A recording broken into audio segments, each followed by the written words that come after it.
What's up guys, welcome back to the channel. If you're new, I'm Victoria, and in today's video we'll be creating an elastic short. So first we'll begin with the pattern drafting because this fabric is a bit difficult to work with. So these are the measurements that we'll be needing for this tutorial, and I have my tools and pattern paper ready. So like always, I'll begin by drawing a horizontal line at the top end of my pattern paper, and the first measurement I'll be taking from that line will be the measurement for my elastic casing, and for that I'll be going down from that line by 2.5 inches because I'm using a wide elastic, but if you're going for a smaller one you can use 1.5 inches for your casing. So I'm just going in with my ruler to draw a horizontal line across that point before writing down what it stands for. So now this new horizontal line right here will serve as my waistline. So I'm just indicating that, and from here I'll be taking all my vertical measurements. And the first one will be my waist to hip measurement at 9 inches. So from the waistline I marked 9 inches downward. I'm just squaring that out with my ruler, and that line will become my hip line. Next I'll be going down by 12.5 inches from the waistline to mark my crotch depth. To get your crotch depth, you can sit on a chair or table and measure from your waist to the surface. So the last vertical measurement I'll be taking will be the full length of the shorts, and I'm going with 18 inches. So from the waistline I'm marking 18 inches downwards. I'll just square that out with my ruler. So now that I'm done marking my vertical measurement, I'll be moving on to mark my horizontal measurements. And for this particular short, I'll be marking my hip circumference divided by 4, and I'll be placing that measurement on the crotch line, the hip line, and on the waistline. So my hip circumference is 44 divided by 4, that's 11, and I'm just going to be marking that point on the crotch line, the hip line, and on the waistline. And then I'll be going in with my ruler to connect these 3 points together in a straight line like so. So now that that's done, I'll just go ahead to extend all the horizontal lines. And then from the vertical line along the crotch line, I'll be marking my crotch extension, which is 1/4 of my hip circumference divided by 4. So that's the measurements I have here, which is 11 inches. And when I divide that by 4, it gives me 2.75.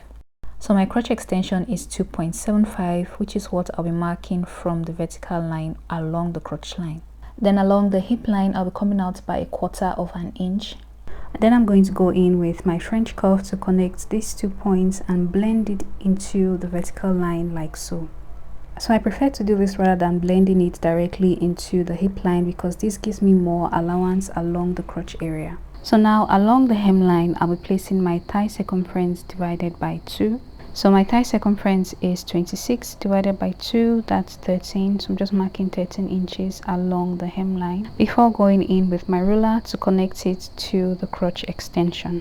So guys, I'm almost done creating this pattern. Now I just have to add my hemming allowance, and for that I'll be using 2 inches because I want the fold to be wide, but you can use 1 inch as well, that's perfectly okay. So I'll be marking 2 inches across for the hemming allowance before connecting these points and then going ahead to cut out the pattern. Now if you're cutting directly onto fabric, remember to leave stitching allowance along these 2 sides right here. So right now I'm just indicating that this is the front pattern and that this side right here will be on a fold. Once I'm done with that, I'll be moving on to create the back pattern. And for the back pattern, I started by replicating the front onto a fresh pattern paper. So this is the exact replica of the front pattern.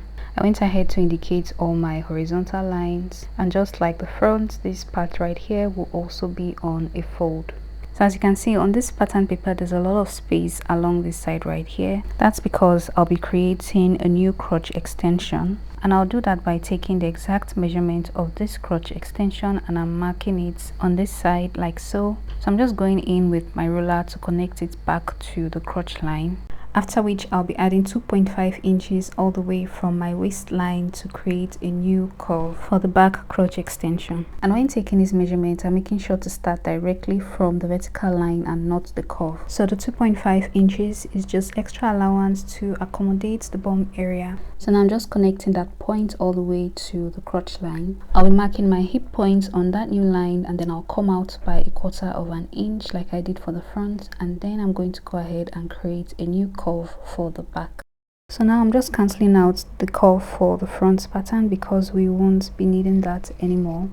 And then I'll just go ahead to continue marking the 2.5 extra allowance all the way down. Now the reason I'm marking 2.5 all the way is because my crotch extension is 2.75. So I just decided to go with 2.5, but you can use the exact measurement as your crotch extension. So once I'm done connecting all the points together with my ruler, I'll just go ahead and cut it out.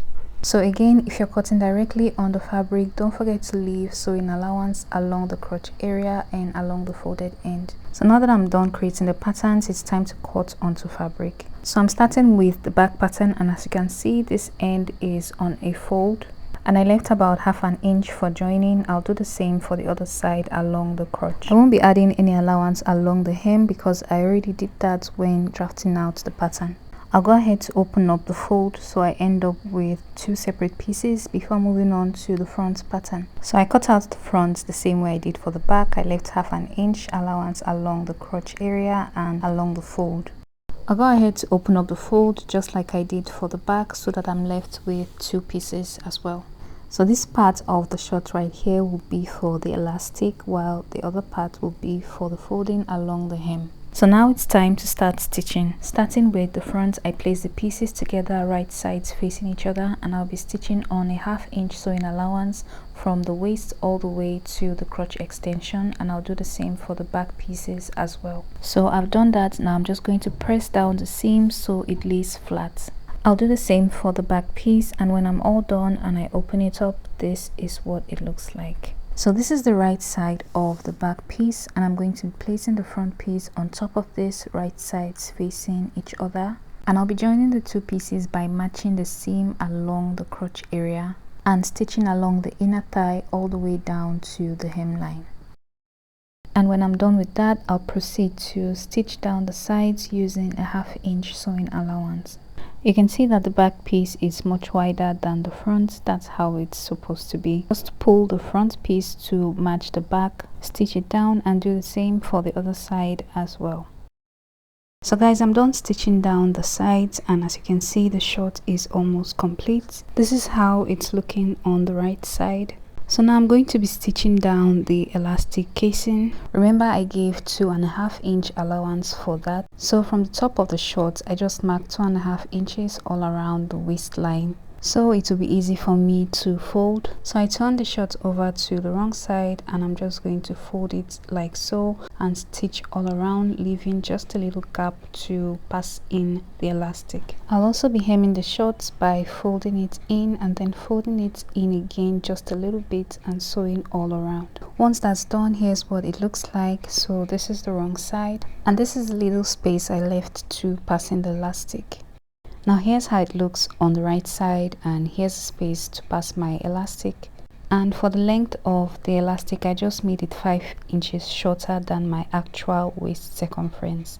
So measure your waist circumference and subtract 5 inches from that measurement. That way the shorts can sit perfectly on your waist. So using my safety pin, I'm just passing the elastic through the casing. I'll keep doing that until it comes out the other end, and when that happens, I'll go ahead to pin both ends of the elastic together and make sure it's properly placed in the casing and not twisted, and then I'll take it over to the machine and stitch the ends closed. Once that's done, all I have to do is put it back into the casing and make a top stitch to close that gap, and that's it for the shorts. So guys, we've come to the end, and this is the final look. I paired it with the top I made in my previous tutorial. If you haven't seen it, I'll leave a link for you. This was such an easy project, and I love how it turned out. Thank you so much for watching. Don't forget to leave a like and subscribe to the channel if you haven't already, and I'll see you in my next video.